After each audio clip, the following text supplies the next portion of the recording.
Good morning, everyone. Welcome to First Church of Religious Science. Welcome, everybody, to our Zoom call. Again, for those of you signing in, welcome. For those of you who had been here for the meditation, thank you for coming early and being part of our activity. We have weekly gatherings that will help you, 3 broadcasts a week. Our broadcasts are supported by your generosity. We don't charge for anything. Everything we offer is based upon a love offering. But the most important thing is that you're here. That's the greatest gift. If you feel moved or called to support the work we do, there's ways to do so on our website, in the chat room you'll see, in Zoom, and on all the social media platforms. But there's never an obligation, so do what you can, do the best you can, and know that you're appreciated. This is a lesson from Ernest. Years ago, Ernest Holmes, the founder of religious science, gave Raymond Charles Barker a piece of advice he never forgot. Raymond Charles Barker said to, Ernest Holmes said to Raymond Charles Barker, "Raymond, never take it for granted that your audience knows what you're going to talk about. If you have 20 or 30 minutes, use the first 10 minutes to explain the basic principles of the teaching." And Dr. Barker said he's followed that advice ever since. Because everything we do here, everything we teach, is based upon one fundamental truth. And that is that the universe is a spiritual system, and it has core principles. The core principles of religious science is that the universe may appear to be physical, material, limited, but behind all of that appearance, there is a spiritual system that's operated by mind. That one intelligence, that one mind which is spirit, that one life which is source. And you and I, we're not separate from it. We are each expressions of it. I say it in different ways every week. We're individualizations of it. We're part of it. You never can be separate from it. You live in it, you move in it, you have your being in it. And every thought, every belief, every expectation we hold shapes the experiences that we have in life. So please don't think there's idle thoughts. All of your thoughts are imbued with power. So that's what we're exploring today. Not just an idea, not just a philosophy, but the actual mechanics of how your mind creates your reality. That one intelligence, which is the creative force behind everything, and you and I are its beloved activity. This comes directly from one of Barker's early lessons. Again, that one intelligence, which is the creative force behind everything, and you and I are its beloved activity. It created us so it could express itself through us. This means that everything we think, everything we say and do carries spiritual significance. This is the foundation of what we're saying here today, what we're thinking throughout the week, and how we move through life. Each of us are living in a divine system, the action of good, the unfolding of spirit, and we are saturated with something else that we vaguely call love. I say vaguely because it's hard to define. This divine love, this unifying force, this very energy that holds everything together, the glue of the universe, the power moving through every relationship, the unseen energy at the heart of all people. And it is good. So today's lesson is borrowed from a lesson of Raymond Charles Barker. It's got to be 40 years ago. And it was entitled Regulating Your Consciousness. When Raymond Charles Barker first gave this talk, he called it Regulate Your Consciousness, I believe. And that's a good title, but something about it feels incomplete because as I've been reflecting on his words, and reworking them and updating it a bit, I realized what he was really talking about that day over and over was something even deeper. He was talking about programming the mind. And he was talking about how we train our thoughts, how we set the course for our experiences, and how we discipline our consciousness, or how we fail to discipline our consciousness. And this is the key. How you and how I program our mind or fail to is everything. Because we have the power, as we've learned here. You have the power. There's power for good in the universe greater than you, and you can use it. We have the power to use our mind constructively, or we can go the other way and we can use our mind against us, where we will self-sabotage. So that's the key, how we program our mind to fail or to thrive. So let's assume something fundamental. The essence of life is goodness. The essence of life is wisdom, beauty, love, joy. And why do we assume this? Because that's how Spirit designed it. This infinite intelligence conceived the universe as a way to express itself. And we are part of that self-expression, all of us. Again, individualizations of this one energy. Again, the infinite mind, the infinite intelligence conceived the universe as a way to express itself. Now, history has given us incredible examples of this truth. Great minds, you can think of Isaiah or Jesus or Paul or the early philosophers, though separated by vast periods of time, all pointed to one thing. And they were all saying that this energy, this goodness, is the essence of existence. This power, this presence, this goodness is the essence of existence. And when we acknowledge it, it responds to us. The true spiritual genius of these great teachers was their ability to expect the good, to declare it, to believe in it absolutely, and to be so unwavering in their faith that they were willing to stake everything on it. And some of them did. And this is why programming the mind is so critical, because every thought we accept in our consciousness, everything we deem to be true, and every belief we reinforce, and every expectation we carry shapes the reality that we experience. And this isn't just about history. It's about you. It's about me. It's about how we live our everyday life. Because right now, at this very moment, we are shaping our future by the thoughts, by our beliefs that we have right now. The question is, what are you programming into your mind? Are you filling your thoughts with possibilities, exciting possibilities? Are you filling your mind with truth? Are you filling your mind with thoughts that are in spiritual alignment? Or are you letting fear and doubt and worry and limitation, all of the negatives, take over? Because here's the thing. The universe is always responding. It's always responding. If you really expect good, you're going to experience good. You're going to experience more good. If we expect struggle, you're going to find struggle. If you choose love and joy and expansion, life will begin to open up to you along those lines. Love, joy, and expansion. So here's the challenge I want to give everyone today. And this goes back to Barker's original talk. Regulate your consciousness was his suggestion. Be intentional, be deliberate, and above all, expect the good. Because before this lesson is over, we'll come back to this idea. Programming the mind is not just a concept. It definitely is a practice. I'll say in many talks, we are practitioners. I was taught early when I got involved in this teaching that we're here to practice. We're here to do affirmative prayer, and then the suggestion was we do it early, late, and often. So I started to understand what they were trying to teach me many years ago, is that we're here to live the affirmative life. We're here to turn it all around. Instead of going towards the negative, we're here to train ourselves to see the good, to see the God, to see the good. And it is a practice, something that we want to engage in every single day.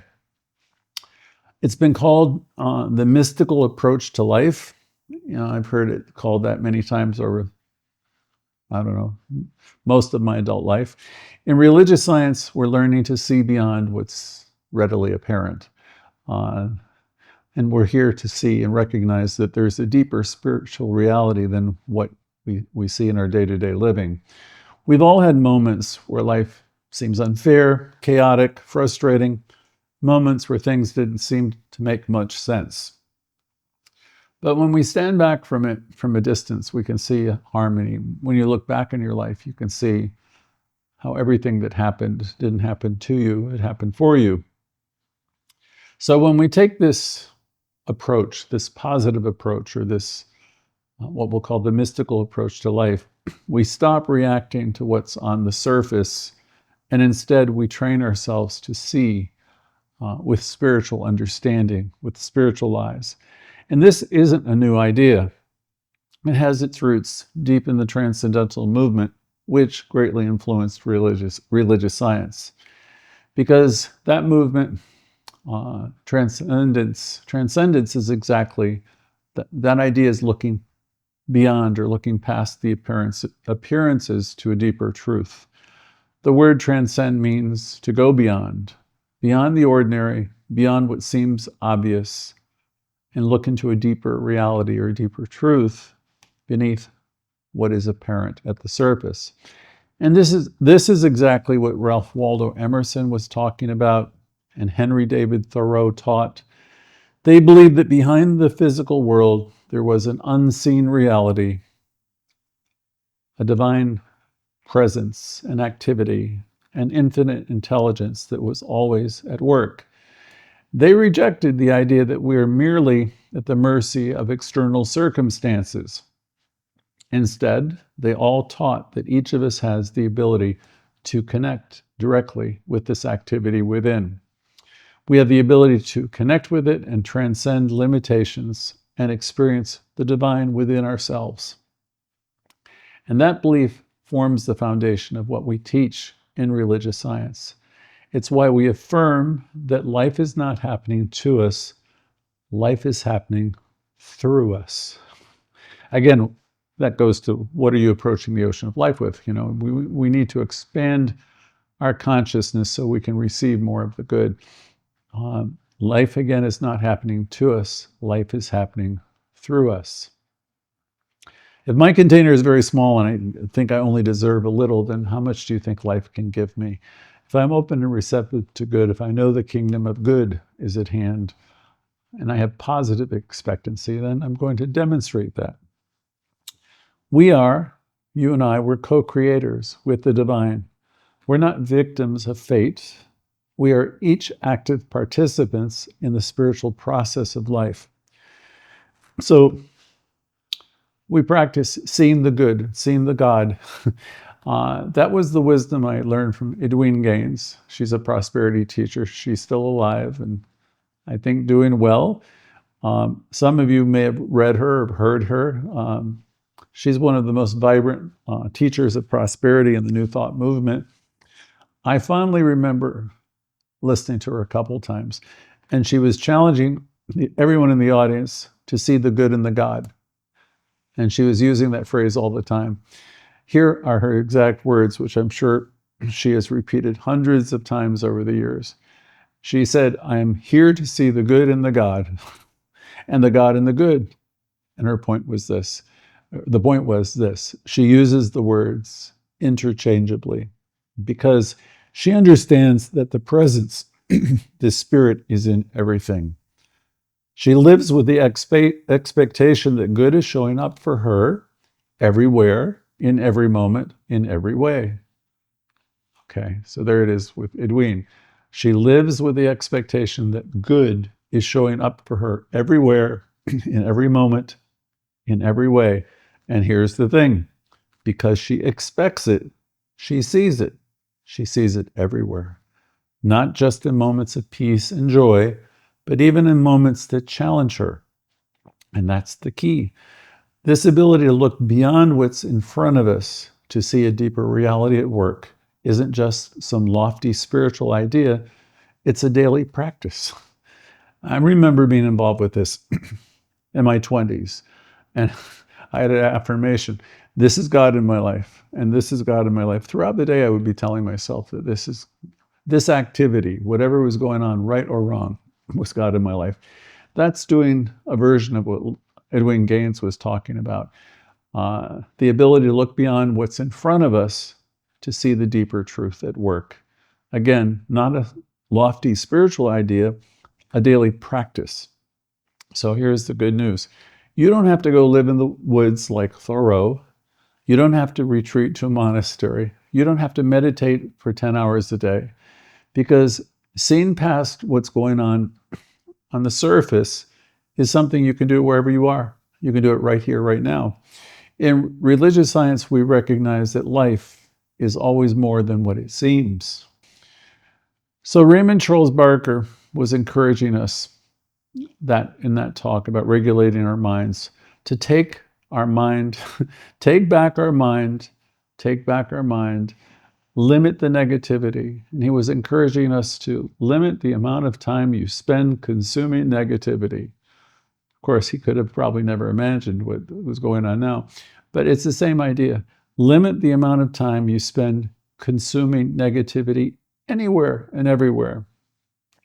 And here more recently, now we're back in the 2020s, we've talked about the power of taking digital detoxes, giving yourself space from the constant stream of negative information. If you've done it before, you know how much clarity and peace it brings. And if you haven't, now might be the perfect time to do so. Because the world, it seems, is trying to keep us focused on fear, division, or everything that's wrong. It's very easy to get caught up in it too. But I want you to hear that you always are a choice. You have a choice. You have another choice. You can shift your focus. You can shift your perspective. You can train your mind, and you can know that you can choose to see the good and the God, as Dwayne Gaines said, or the God and the good. Because whatever you're going to focus on will expand. So today we've discussed the importance of shifting our focus to looking away from the negativity and focusing on the truth. So let's take it just a step deeper. What we're doing is not about what we move away from. It's about what we actively program into our minds, right? Every thought we entertain, every belief we reinforce, and every word we speak, literally, is rewiring our consciousness. And so the question I'd ask is, are you letting these old thoughts, your old thoughts, play like in a loop, like an old tape? Some people think that they're having new thoughts, but in reality, they're just recycling and replaying some of the same old mental loops.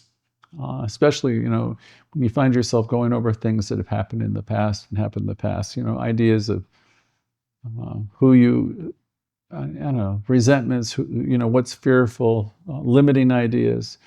It's like a song that plays over and over again. But instead of changing the station, people just let it run. So we want to, wherever we find those old tapes, we want to stop them, release them, deal with them, replace them. Louise Hay reminded us when she said, never, never, never criticize yourself. She said, because every time you play these old tapes, you're reinforcing an idea that spirit would never agree with. She taught us that we are divine beings and we're unfolding perfectly, always. We're always doing the best we can with the consciousness we have. And if we really understood this, we would recognize not only are we doing the best we can, but other people are as well. Everyone's unfolding in their own perfect way, the perfect time, the perfect place. And she reminded us that our minds are constantly absorbing messages, and we're growing. Whether we realize it or not, we're taking in a lot of data, a lot of negative thoughts, positive thoughts. And when you're taking in the negative ones, the fearful ones, like the headlines, the news, and all this messaging that we say to ourselves, we're replaying old hurts, we're replaying disappointments. We have a loop of information, and without realizing it, we take in all this stuff from the world around us, and from others, and from the culture we live in.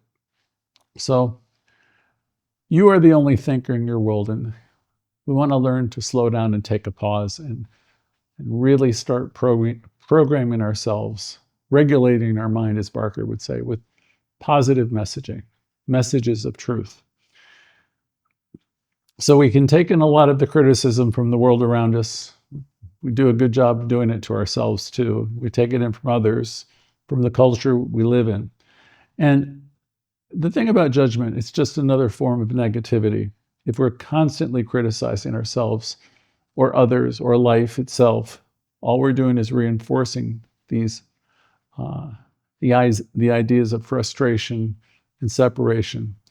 But here's the truth about this. Each of us have the power today to stop. Stop doing it, to cancel. There's cancel, cancel. We have the power to shift our thinking. Louise would say, if you don't like the crop, change the seeds. So, and what she meant by that is if you don't like what's showing up in your life, you must shift the thoughts that you are feeding your mind instead of reinforcing fear, doubt, and insecurity or judgment. We can begin by choosing a different path. We can train ourselves to practice self-love instead of self-criticism. We can strengthen faith instead of feeding worry. We can expect good things instead of assuming the worst. We can offer more compassion to others instead of judgment. And always, we can let go of the self-criticism. Never, never criticize yourself. We want to exercise self-compassion, and we want to be able to extend that compassion. So here's the thing. Whatever we are reinforcing in our consciousness is what we will ultimately experience in our life. And just like strengthening our bodies, we don't change our mentality or our consciousness in a single moment. We learn to train it day by day, thought by thought, choice by choice. So this is true for our bodies, it's true for our consciousness. To build a more powerful and resilient mentality, to build a more beautiful consciousness, we must train it daily by practicing. What do we practice? We practice seeing the God, seeing the good. We train our mind every time you choose gratitude over complaint. We train our mind every time we affirm possibility instead of limitation. We train our mind, we program our mind every time you decide to see the good and the God. Every time you extend kindness, you're training the mind. And above all, you train your mind when you practice positive expectancy. Here's the thing. We always want to expect the best because life is responding to us. The universe is saying yes to you, so we want to expect the best. Edwina Gaines, again, remarkable prosperity teacher of prosperity consciousness, reminds us, expect the best. To her, this wasn't just positive thinking. It was a way of being. It was a way of life. She firmly believed that spirit responds to our consciousness, and because of that, she refused to entertain fear, doubt, or lack. She would boldly declare, I expect the best in every situation. I expect to be blessed in every way, and because I expect it, I experience it. You know what? She was right, because expectation is a magnet. Expectation draws to you the very thing you believe in. So here's a question for all of us today. What are you expecting? Take a moment to ask yourself, what am I expecting? Because the life you're living right now is a reflection of what you have been expecting. So we have the power, we have the ability to open ourselves up to something far greater than what we've experienced so far. Spiritual teachers across every tradition have taught that we must clear the way for greater good. It was Jesus, I believed, who said, give, and it will be given unto you.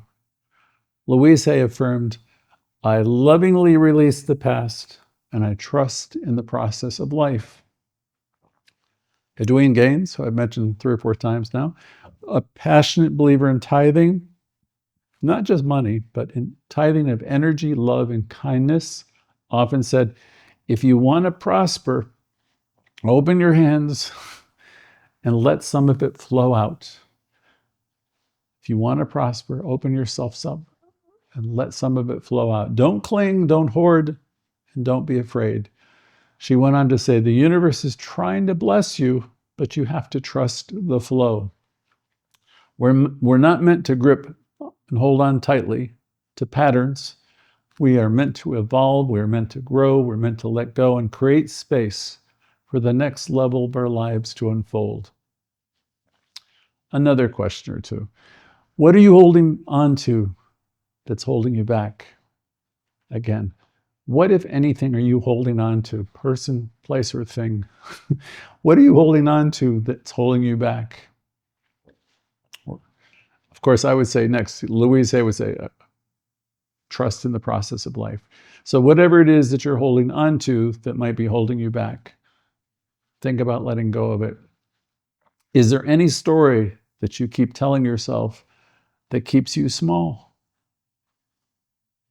If anything comes up for you, just make a note of it. Again, the question, is there any story that you keep telling yourself that keeps you small? And another question, are you carrying emotional baggage that's holding you back? Are you holding on? Are you carrying any emotional baggage that's weighing you down or holding you back? If so, think about it. Next question, are you resisting change? Are you fighting something? Are you resisting change even though you feel called towards something new? Just make a note of whatever might come up. Because right now, life is ready, willing, able to pour blessings into your experience. You simply set that stuff aside. But first, you must open yourself up to receive the good. Your challenge is to create space for more good. Again, that's a message for everyone today. Create space for more good. Here's the invitation. Loosen your grip on life, loosen your grip on the old, whether it's a belief that you've held or a habit. Loosen the grip or the pattern that's run its course. Make space for something greater to unfold. Trust in the law of circulation, knowing that life is constantly flowing, and you are part of that flow. Because the moment you open up and trust the process of life, the moment you open up to new possibilities, you're setting a powerful shift in motion, and the universe always fills an open space. So, what we've learned today. Today we've been talking about regulating our consciousness, or as I put it more directly, programming the mind. And what have we discovered? We've discovered that life is always moving, life is always expanding, it's always trying, it's wooing us, and it's always trying to bring forth more good. And we've talked about the fact that we have the power to train our minds to focus on what we want rather than what we fear.